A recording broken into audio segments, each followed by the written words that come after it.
Welcome back to Circling Seattle Sports. We've got our full panel once again here with Matt and Bel and myself. We've got the Storm draft here. It's a little bit different than our Seahawks draft, where we had a ton of different players.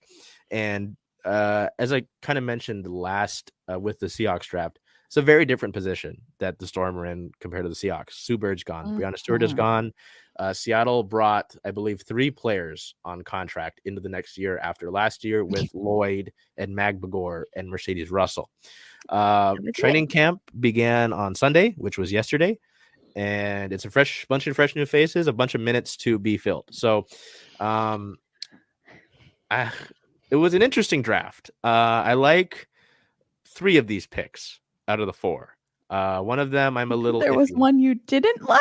We'll get into it. We'll get into it. But firstly, we'll start with Jordan Horston, and I want you guys to talk about Jordan Horston because you guys actually saw Jordan Horston We at the Seattle did. Regional here at Climate Pledge Arena. I believe it's, they took on the Hokies, Virginia We Tech. did. Um, Yeah. you guys were there. I want you guys to talk about it because you saw it first. But I know that when this happened, it was very much like, hey, Seattle wasn't supposed to get Horston. She was supposed to go higher. So why don't you guys take a look here into Jordan Horston and that pick by Seattle? So I was excited by the pick. Again, we got to see Horston here in Seattle for the Seattle Regional. In what started kind of slow, I'm going to be honest. I was also kind of surprised when during the draft when they announced Jordan Horston was a guard because in the position that she was playing during that Seattle regional game, she looked so much more like a forward to me. So once I learned she was a guard, I was kind of taken back. But she did great in the second half, really kind of put the team on her back and was able to get into a rhythm. I'm looking forward to seeing her more in that guard role because I just think that taking her out of that for that Seattle regional game might have messed up her rhythm. And that's maybe why it took her a half to kind of warm up. I don't know. What did you see? Do you agree Uh, or disagree? I really do believe she's a versatile guard. Sure. Seeing her play against the Virginia Tech, she was able to against the Hokies. Yeah, She was able to get a good amount of assists, but she also rebounds the ball. she does. So she's really a two-way guard. She can play the defense and she can play the offense. It's exciting to see her paired up. I don't remember the team member that was also a high scoring team member. It's good to see her paired up with another. Elite athlete on her team because she really does shine. And you're referring to Jewel Lloyd, or Well, it's exciting to see her come and play with Jewel Lloyd, but yeah, I yeah, don't remember the name of the lady from yeah. They were Tennessee. supposed to It be was a a dynamic duo. duo. Mm. Yeah, I can't remember her name either, unfortunately. But yes, she. I mean, I love the pick. We of course we needed to address that guard position with, like you mentioned, Sue Bird retiring, and then Brianne January also retiring. So a lot of holes to fill, but I like you mentioned having a versatile player that he can feed off of Joel Lloyd's energy and dish to Joel Lloyd to also give her good touches. I like it. I like the pick for sure. And seeing that Mercedes Russell or Mercedes First Russell's, ladies. yeah, she's from Tennessee as well. So that alumni, Oh, she's going to there be you able go. to kind of help her out when she gets into the league.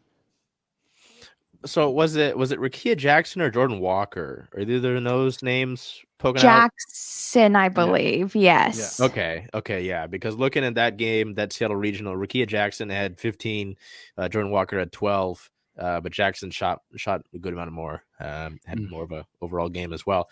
Yeah, no. You talk about combo. I mean, one of the things, and maybe you can play off of this, that I read with Horston was that she's very athletic. I mean, it's hard to look at any player and say and compare them to like how long Breanna Stewart was. That's a lot of length. Um, but Yeah. Horston, a good facilitator is what I was told Yes. with this pick, and that's I think you both mentioned it there. Playing with Jewel, so you've got Jewel Lloyd to play off of. You're not making Jewel Lloyd play point guard, um, ideally necessarily, because I know she can, but it's like you're looking for a true point guard, Yeah. or even still, maybe you have someone else there at point guard and Horston's able to facilitate from maybe the 3 spot. I think that versatility is so big, and it was exciting to hear, like Matt said, a true two-way guard, and somebody I think goes. I want to ask about your realistic starting 5 at game 1, night 1 of this year. I think she, no matter what, regardless of the other 4, which Jewel Lloyd's going to be in there, I think Horston's in there. I think she has to be.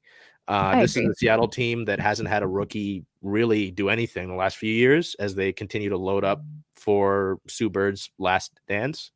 It didn't work out, but I mean, we haven't really seen a rookie, and it was really fun to, I don't know, to see that. Obviously fun to know that you guys saw that in person. But Reed, facilitator, good defender. And I mean, looking at this, stands number 1 amongst all true guards with the double doubles. So really effective in there as well.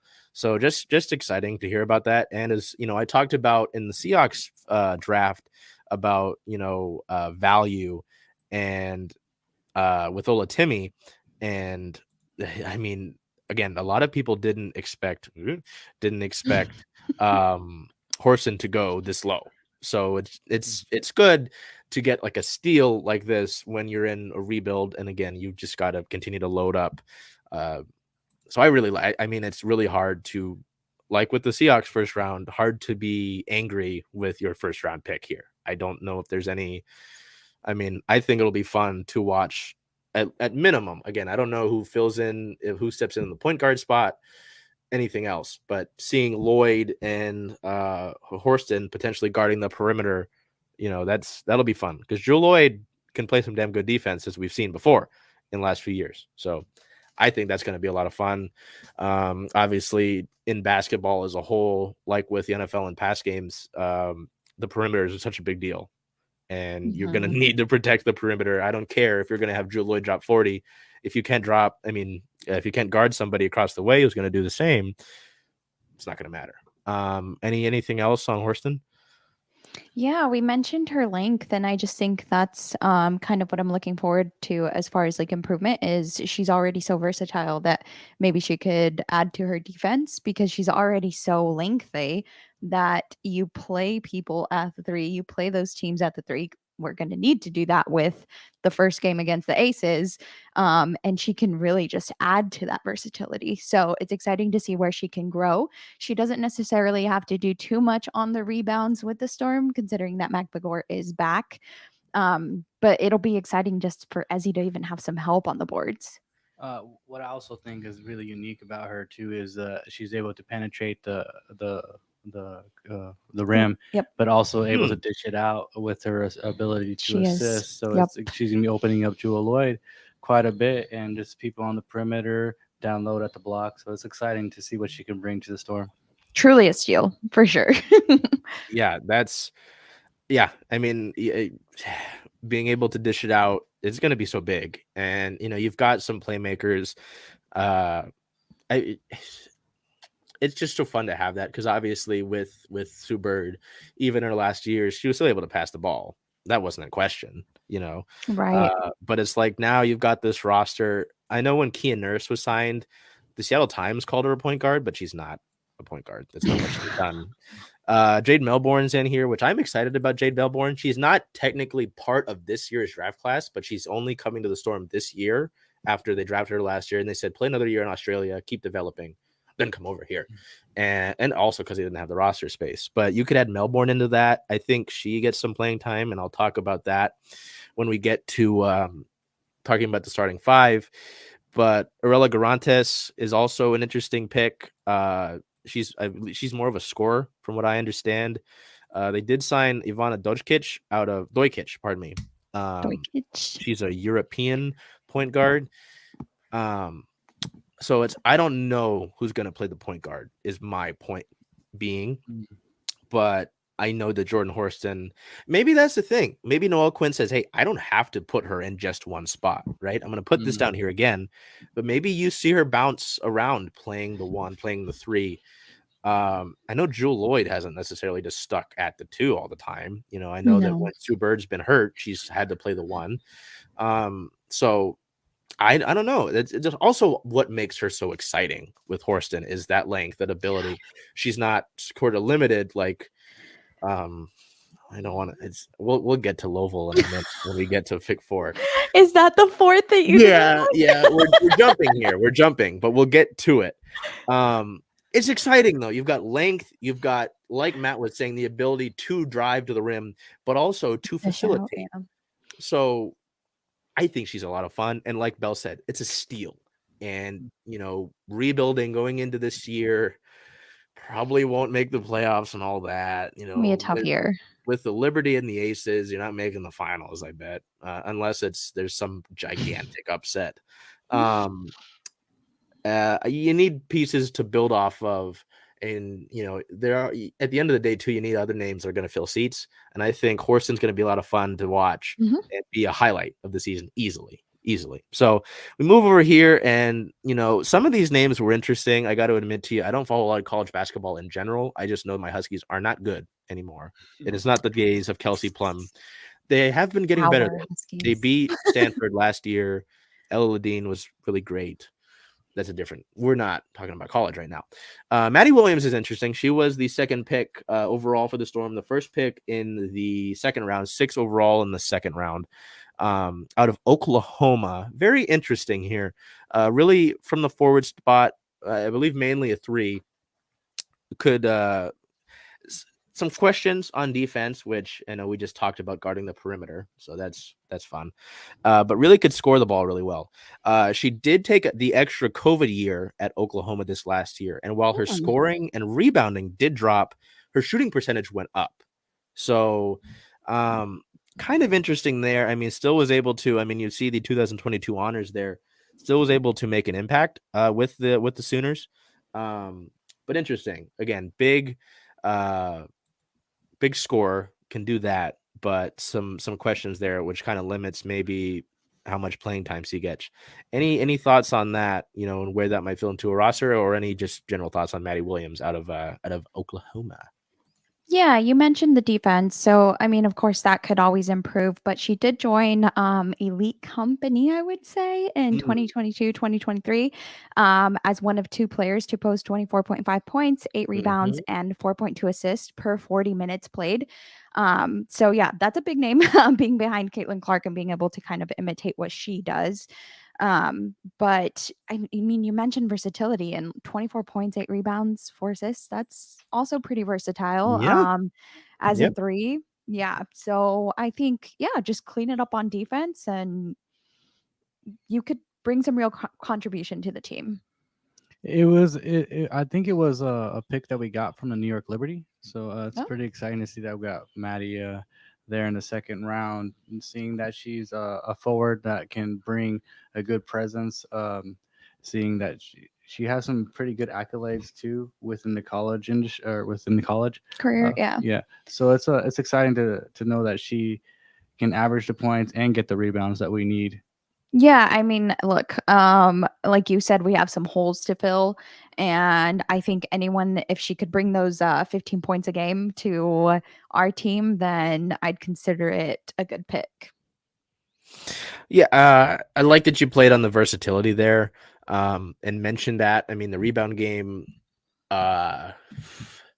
Seattle did have problems rebounding last year, and it wasn't necessarily. I think it was more when Tina Charles came in, and Tina Charles, helps open up the offense more to an extent, having her be able to shoot the 3, but in so many ways. And I mentioned it last year in the last offseason to a lot. I wanted Tina Charles. I did. And I was glad when it finally happened, but I didn't foresee Ezzie Magbegor having the year that she was going to have. I didn't. And I feel like, and I think it's just, unless somebody disagrees, which I don't know how you could, it derailed Ezzie's upward climb. I think it did, because then you take her out of the starting lineup. She gets a lot less minutes. And that's not taking anything away from the player that Tina Charles is. No, it just is like her development. It's the J. Cole song. We'll take away the legends part necessarily, but they couldn't coexist, right? How can they they're very good at their positions, both. I'm not saying they're the same player. They're not, same legacy wise, but they were both both capabilities there, but they just, you couldn't play them both, right? I'm not playing. Maybe you could play Charles at the 4. I mean, they tried, but not for very long. They weren't on the No. court for very long together. So Point being, it didn't work out, right? To have them both there like that. So very interesting to have that. So Seattle does need that rebounding. You're going to need it from all over the court. Versatility is good. Having that, the scoring is big. Maddie Williams was ranked as second at the small forward position by ESPN, so that's good. That's pretty good. Yeah, just very interesting to see why her numbers went down in that last year at Oklahoma, but still, like Matt said, having the last year of her career, all those accolades, which again, very interesting to see numbers go down, but awards still come in. And then defense. I mean, I feel like, effort can help defense. I mean, look at Pat Bev. I'm not saying the guy's a lockdown guy, but his effort's good. I don't watch too much Marcus Smart. I'm he's gonna go to the Storm practice, and I'm gonna have to tell Williams that you might have made a No. perfectly comparison. Have this woman's credential revoked right now. God. Oh, I don't need to be. They'll be like, all right, Charles, you come out here on the court, and my ankle's gone. My ankle's gone. It's funny. When I used to play basketball, we were young, and I was one of the taller guys. So they had me play the 4, and I was like, why the hell? And I'm playing the 4. And you know what I always tried to improve upon was rebounding. So, terrible. Funny talking about. I mean, before I get to Dulcie, anything to wrap up with Maddie Williams? I mean, it's definitely good to point out that she was above 50% from the field goal. I mean, we're looking at pure shooters. Horston was also 73% from the field goal on the free throw line. So we're looking at some good shooters coming in. And that's what we need. I mean, we need people that can contribute and help Jewel. Obviously, we're all human. Jewel Lloyd even has her off days, so someone that can pick up on the scoring when that happens, for sure, a bonus. Yeah, I like good to mention that again. See, this is why it's great to have the full panel here, because I can bounce these things. How many times last year with the Storm did we see, one player, whether it was Stewie or Jewel or maybe those two, have these great nights, and then you look down at the rest, like whether it was up on the Twins, like Clement Pledge Arena, or on the the box score, just duds for shooting, low production. It was just Stewie or Jewel Lloyd scoring the basketball, and everybody else, they try, and it was just brickety brick. Nobody, or not even taking shots. It's like, obviously Stewie, when healthy, arguably the best player in the world. We can sit there and let her and Asia Wilson just have them play alone, battle it out. Just put them isolated on a planet and let them battle. But far too often it was like one or two players contributing, and then the rest of it. So I like that you bring that up, because it's like, I don't need you to go out and drop a ton each game, but it's like knowing that they can shoot, that the percentages are good. It's not God, it goes to it again, where it's like a streaky shooter. Sometimes it's good to have a streaky shooter, but I like consistency. Yeah. How often do you hear that word when I talk about any team? Consistency. Talk about the Mariners and their hitting. It's not consistent. Huge. No. See? So that's like, if we looked at like what's most used emojis, if we looked at most used words, consistency would probably be up there. But I like that you mentioned that. Anyway, we go to rebounding. Seattle's second pick in the second round, pick number 9. Sit here with me. We talked about it in the Seahawks pick with Olusegun Oluwatimi out of the University of Southern Florida. Oh, don't worry. We got the pronunciation guide. Dulcie Fancom Mengiadu. Say it with me. Dulcie Fancom, like Fan come COME, Mengiadu. That last name really messed me up when the draft happened. Mengiadu. So I know not to mess it up when we ask her questions. Very interesting here. There was criticism with this pick a little bit, because you've already got Ezi Magbagor, right? Because you can see on the slide there, she's listed as a 4/5. She's only listed as a 6'4" center. She's a double machine in college, very efficient at the rim, nearly 70% throughout the course of the season. One of the best rebounders in all of the NCAA.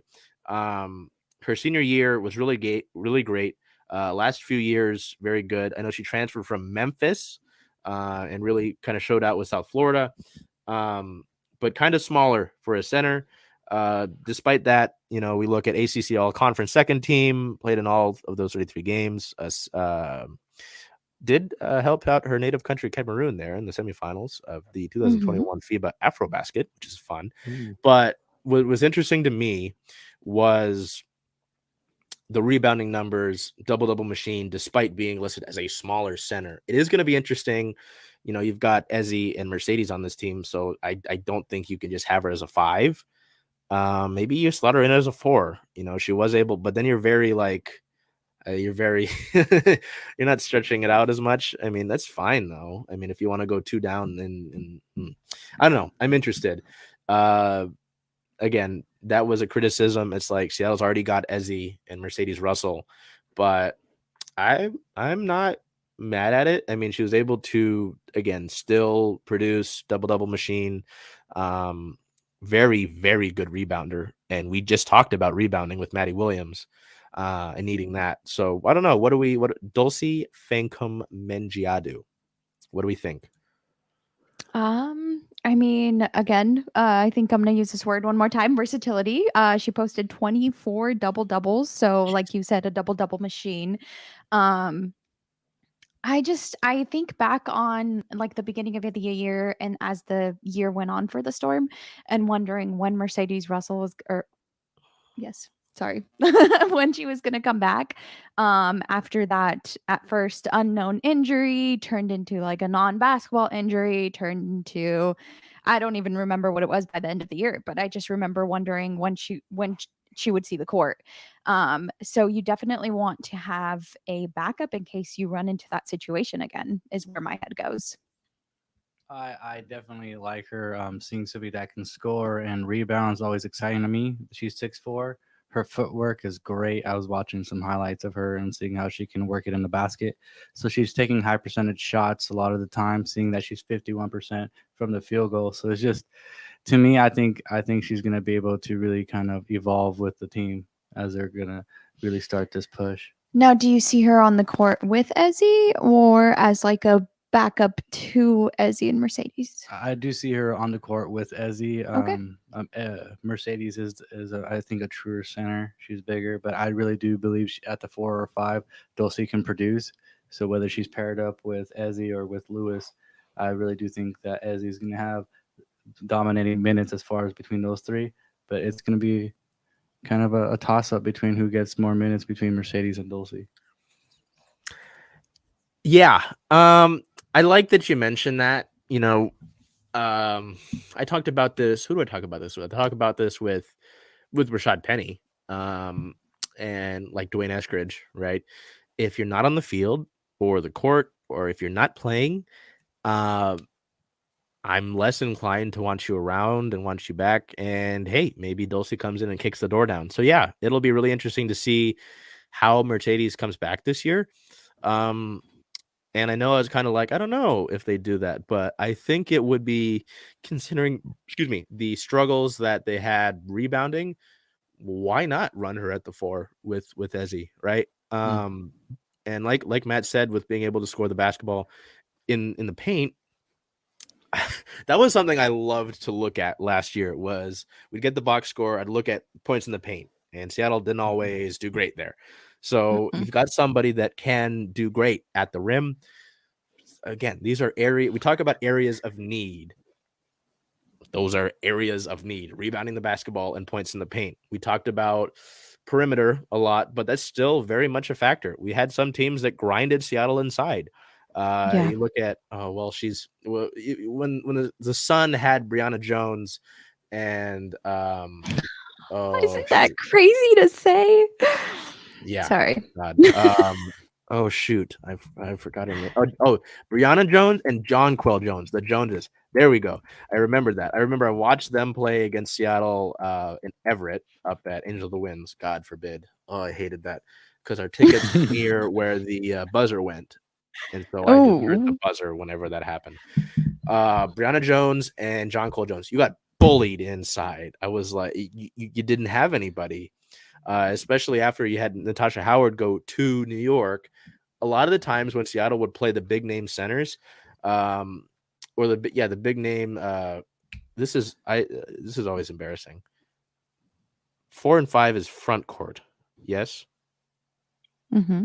Okay, good. I always it's like some things Right? in life I like skipped and missed out on learning. Front court, back court are what I always forgot. Oh, I have them swapped then. Do I have them swapped? See, I did that too. Okay, embarrassing, but so back. Oh my god! But in my head, it just makes more sense the other way. So wait, what's the correct thing? So backcourt Let's is look it up. our centers, our 4s and our 5s. Yeah, backcourt is 4s and 5. Okay, yeah. So I mean, whenever Seattle would play one of those top tier backcourts, like it used to be Connecticut, they get dominated. They would get dominated inside, right? She didn't play last year, obviously, because of things didn't happen. But you got Brittany Griner back, and that's gonna Seattle. I remember that same season they played Connecticut and they were in Everett when the Sun eliminated the Storm and the Sioux chance came in that would create that opportunity to bring her back. Brittany went off. Seattle had no answer. And so you've got to be able to, like, getting those guards is great. Getting the perimeter is great. I want to be able to protect the rim. I really do. And, as he continues to get better there, she played some gritty defense. She improved as a whole last year, right? Yeah, she goes off the court. Who's now what? Yeah, you get my point, right? So I know the criticism was there with her size. I don't care. She produced double machine. Matt talked about the footwork. I think it's solid. I think that's a great opportunity there. There's some key traits. I mean, she was listed as the 5th positional ranking by ESPN, but a grade of 87, which pretty solid.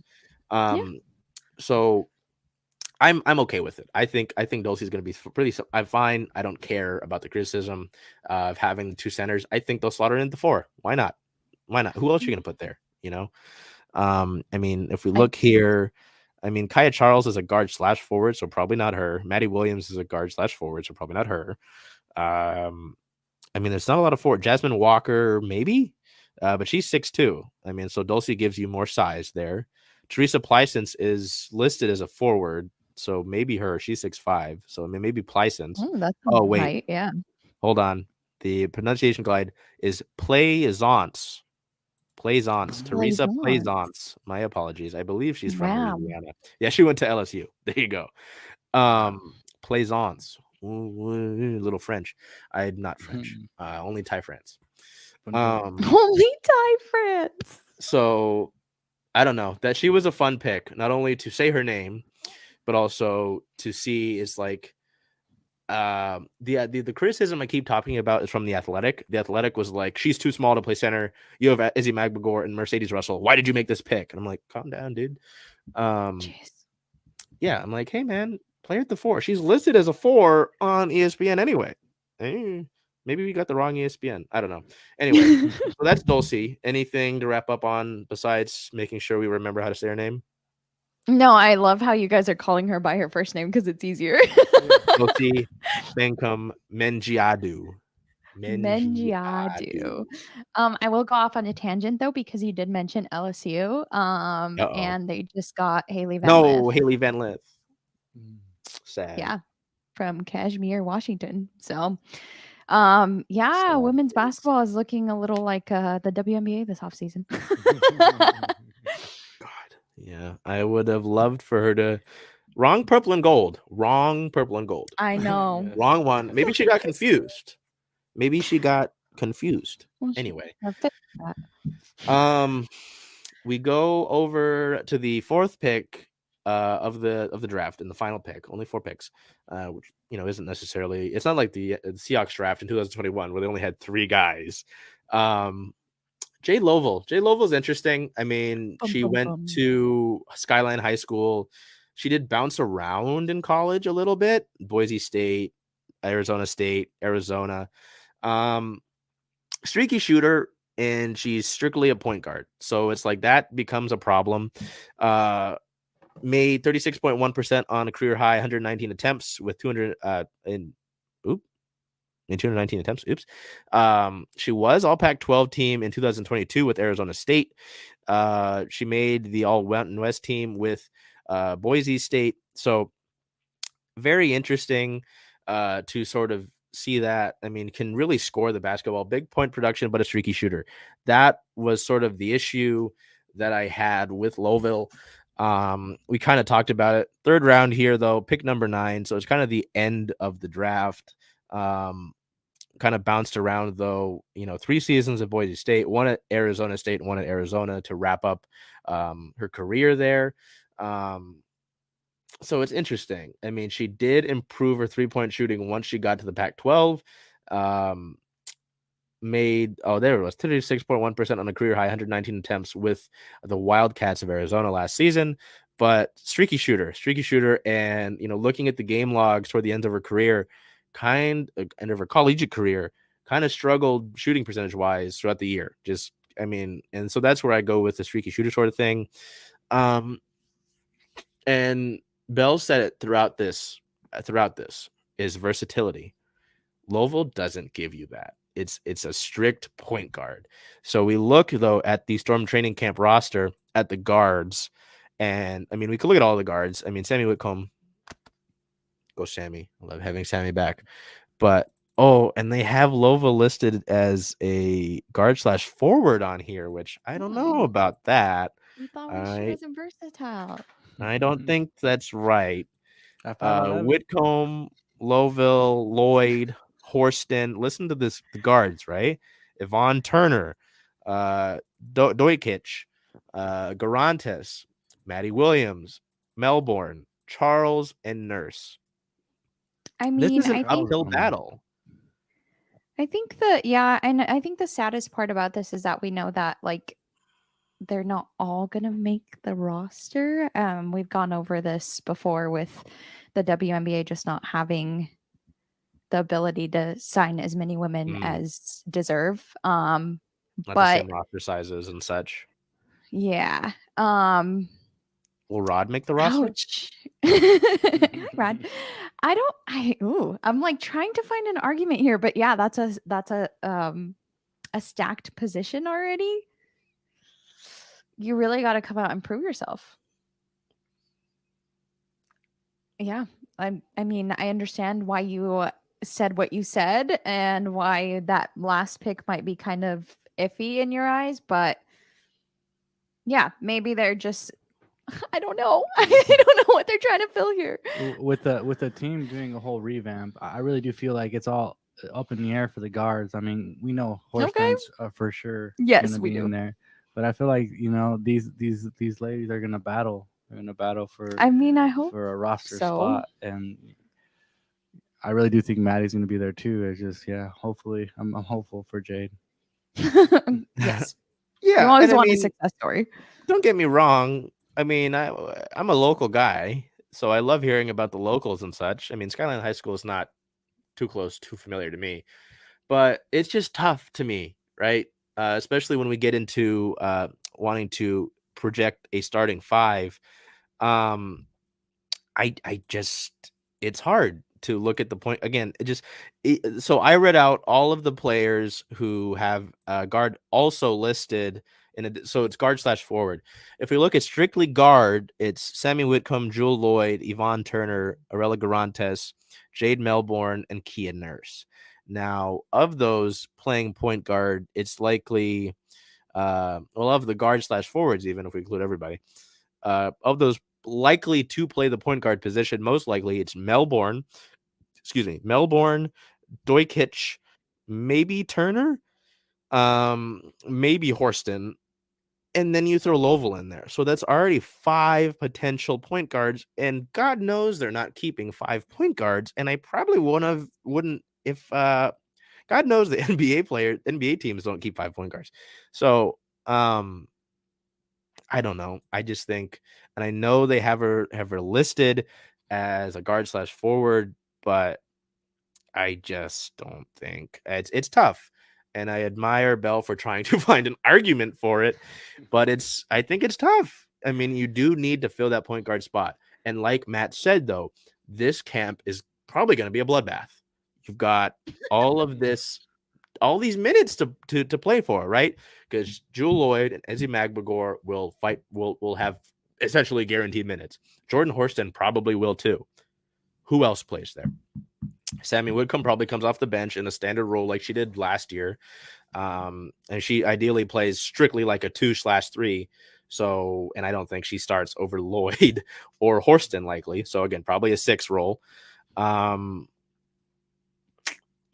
It's a battle. It's gonna be a battle. This camp is. Those preseason games, I think the first one is on May 9th, and then they have that closed door practice scrimmage thing with Phoenix, down in Phoenix. So it's like you've got training camp and those games to make your mark. And like Bell said, though, it's not like the NBA where I believe it's 15 spots on an NBA roster. I could be wrong. I think in the NBA they've raised it to 13. So there's still 2 players on each team times the amount of teams in the WNBA that are not making it. And even if, say, Lovell does come out and she lights it the hell up and she goes out and she scored 34 and 33 like several times in her last few years. Say she does that. I mean, Kiana Williams played well, and she wasn't able to stick around here, right. So I don't know. I mean, she did bounce around for a few other teams. Is she on a roster? Let's find out. Oh, she plays for the Lynx. Good for her. Kiana was a fun interview. She was nice. I don't know. It's very tough. I talked about it today on the CSS on Converge episode. I love an underdog, right? And she's going to be an underdog. But it's just tough for me considering the point guards that are on this roster, as well as the fact that I know it says she's listed as a guard/forward. I don't see her playing as a forward, though. I just don't. Maybe you put her out in the wing and just have her sit on the perimeter. She's not driving to the rim, though. I mean, and I don't know about her defensive side of the ball. So, if she is a 3-and-D, sure. But I haven't seen anything that says anything about her defense. So, yeah. I don't know. Any wrap-ups on Lovell? No. I mean, like you said, Bell did the gritted teeth emoji right there. It's going to be tough for her. But, I mean,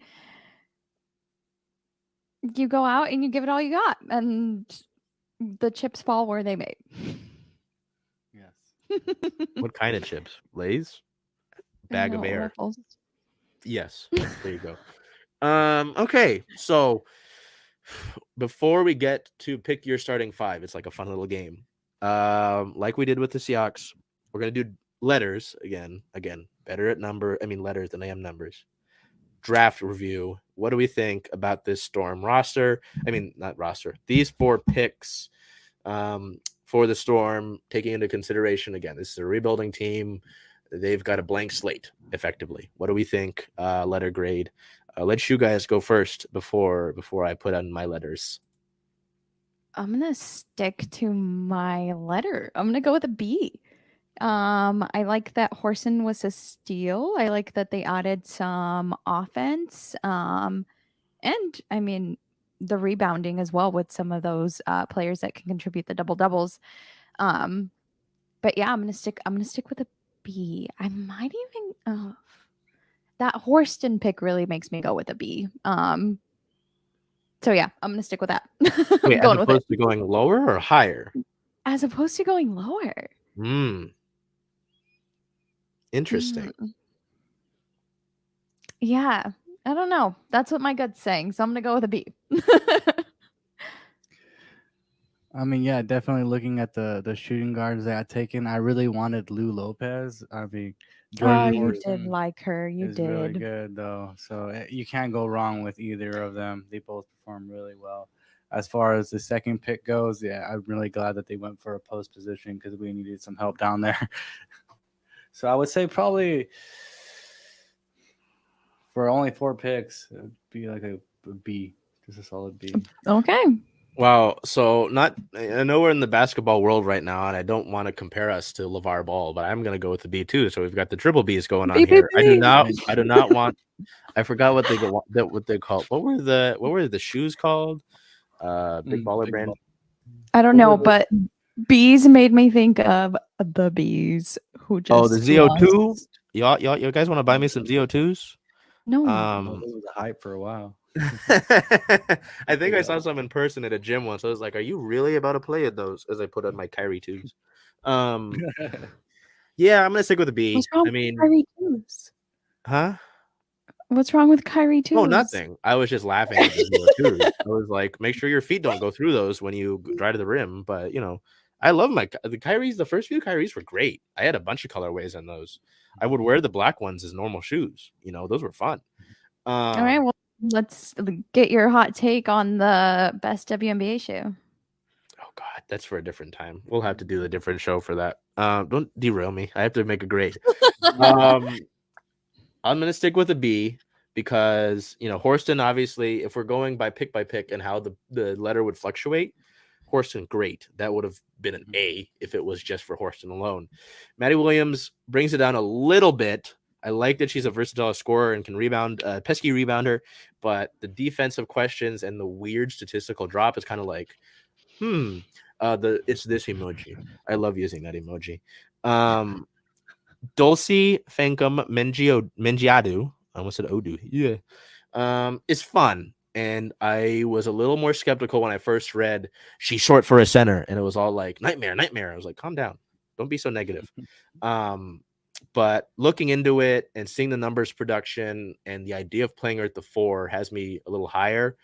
So, I mean, the only thing I guess that would bring that pick down to help keep it at a B is what's the plan with her?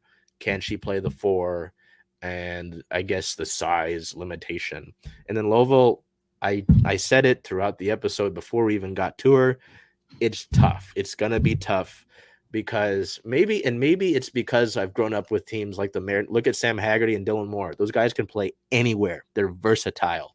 Cooper Hummel is listed as a catcher / outfielder. It's versatile. The Seahawks, we talked about Julian Love being a versatile guys that can play all over the board. You see what I'm saying? Versatility is becoming a big thing in today's every sport. And certain specialists like corner the 3-point specialist, it just becomes very hard for you to have a roster spot unless you're very good at that. And again, unless Lovile comes out here and is just bombing points from all over the field goal range, it's tough. And that pick kind of really, because of the lack of versatility there, brings me down to a B. There are some cons on both Williams and Fankum Mengiadu, pardon me, but more positives. Louisville, it's like I can see where the possibilities of you making the roster, there are less of them than the likelihood that you end up not on the roster. So that's how I got there. I just, all in all, though, I mean, you've got likely 3 of them that stay on the roster. I think that's solid, as opposed to the last few years where none of them have, obviously, So I don't know. I talked about it on this week's episode, and I've been talking about it through the offseason, and maybe it's just me trying to cope, but I'm excited for this year just because it's going to be different in the way that these are all players that are trying to prove themselves. We look at Kia Nurse is coming off an injury. And she is a veteran, but obviously in free agency, it's not like she was a hot ticket necessarily.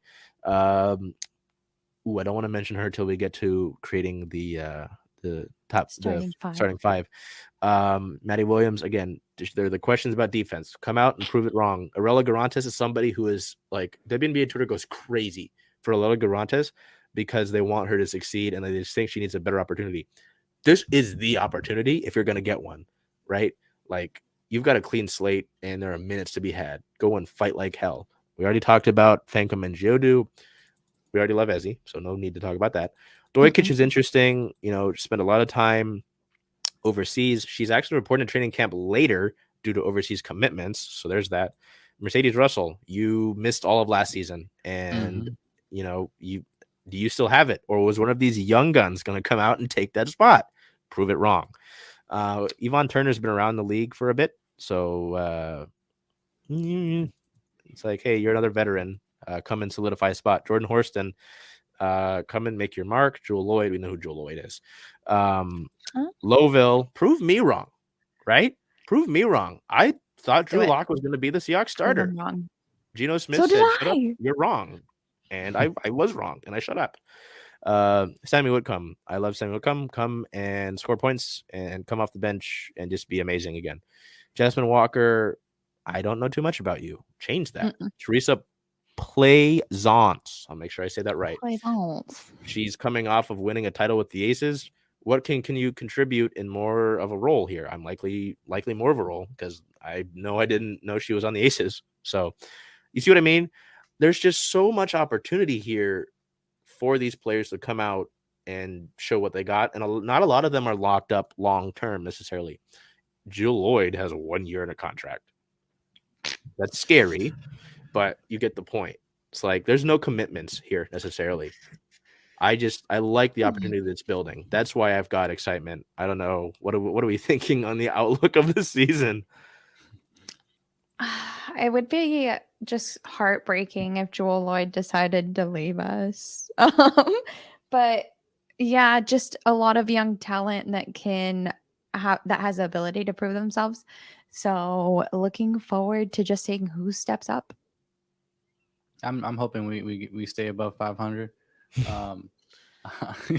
I don't think we're gonna make the playoffs this year, but I really do think we're gonna be able to learn where we're gonna go from here.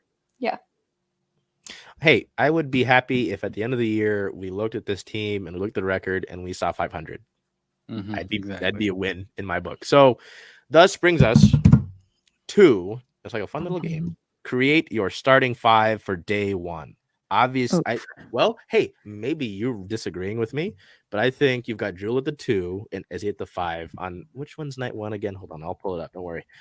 May 20th versus the Aces. Okay, so who is Seattle? What starting 5 is Seattle rolling out on May 20th, starting at that's noon? That's a noon tip-off against the Aces. What do we think? We'll go with since Matt's joining we haven't had Matt do a show with us like this yet. We'll do Matt first. We'll go Bel and we'll go me. So Matt, your starting 5, May 20th. Who's Seattle rolling out? Who are the first 5 on the court? I think Horston is going to be at the guard position. I think Jewel Lloyd is going to be at the shooting guard position. Maddie Williams at the 3. Oh. Ezzy, and I want to go with Dulcie, but I really do think Mercedes is going to get it out first, but Dulcie is going to take it away from her. Okay. Damn. All right. Hot take. So it starts off with Horston, Lloyd, Williams, Magbagor, and Russell to start, but later on, Russell gets replaced. Yeah. Okay. All right. Bel, what do we think? No, I'm gonna flip it to you.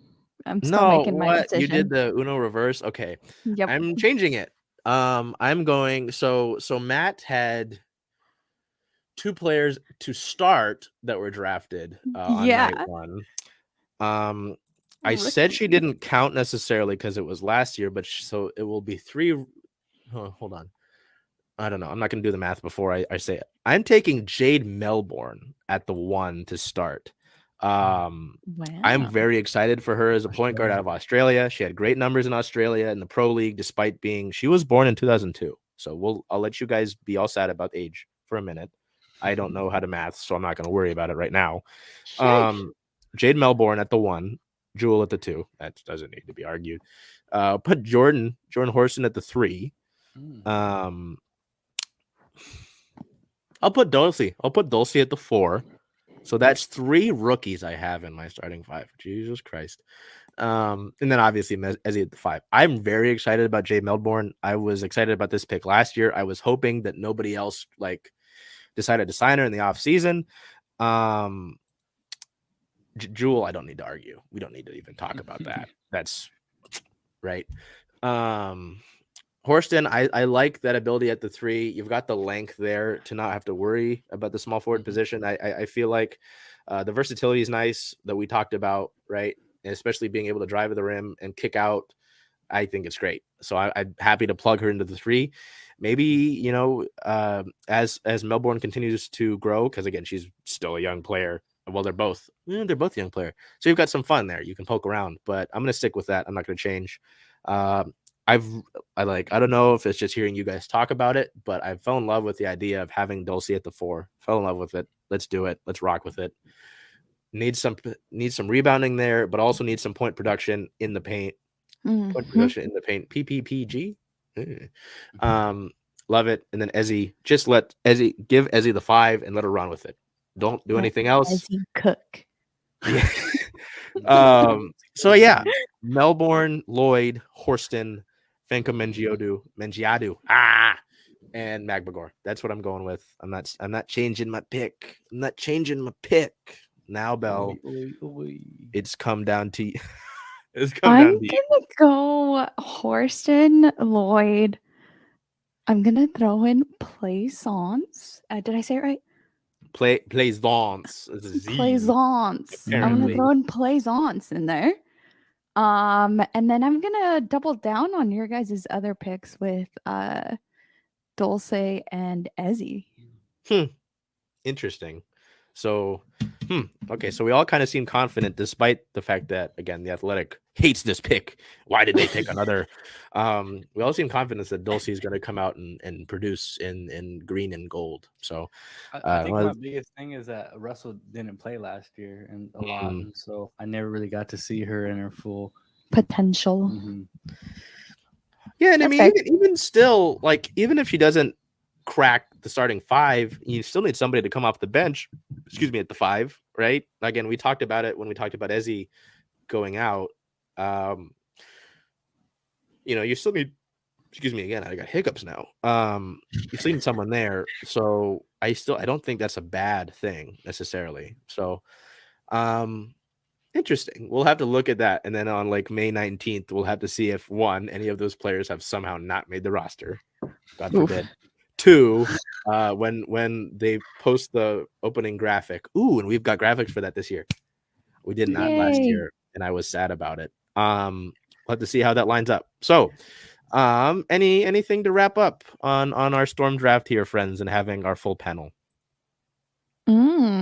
I liked seeing Horston in that orange, that Tennessee orange, but I'm really looking forward to seeing her in Climate Pledge in that green and yellow. I mean, did you see her on draft night? You seen her outfit? I did. She was very swaggy. I'm excited for her for that swag to Seattle. That's what we're known for. Sue Bird had a good swag to her. Even Breanna Stewart before she left, and I don't know about anymore. That's a shot. All of them, they all got a swag to them. I'm so excited to see another young one come in. Yeah. So we're looking forward to the fit picks when the team comes in. Is that what I'm hearing? Yes. Lots of shoe picks. I love those. Oh, the shoes. Yeah, we'll have to look at the WNBA signature shoes. But that wraps up this 2023. It'll be very interesting to see how the drafts go the next few years. I hope we don't have the number 1 overall pick. That would mean we have to really suck. The 2000, yeah, that would be bad. The 2023 WNBA draft for our Seattle Storm. I want to just say one last thing. We're still rolling. I almost clipped it. Yeah. So Matt's normally behind the camera. We have a lot of fantastic people behind the camera normally. Referencing, of course, Liv and the rest of our photographers, Liz, Brian. I'm sure I'm missing some, but I'm not snubbing you, I swear. But just thank you for stepping in front of the camera for a change. Thank you for having me. It was really nice to be able to come in, and you guys made me feel really welcome. Helped me prep beforehand, so I was excited to jump on. we're gonna yell at you off camera. You know, we didn't show enough feet. It was very, very terrible. Very angry. No, it's great to hear Matt, because pulling back the curtain here a little bit, Matt will talk to us like it was the Storm games. Matt would talk to us about the games and how they played out and the different players. So it's we might see Matt in more reporting form soon. Ooh. Away from both cameras, both photography and videography. Videography. Yeah. No, it's fun to think about that, and I am actually trying to incorporate more of the folks behind the camera into what we do in the written form. So we'll see that, but that'll wrap up before I start spilling. That'll wrap up our Storm recap.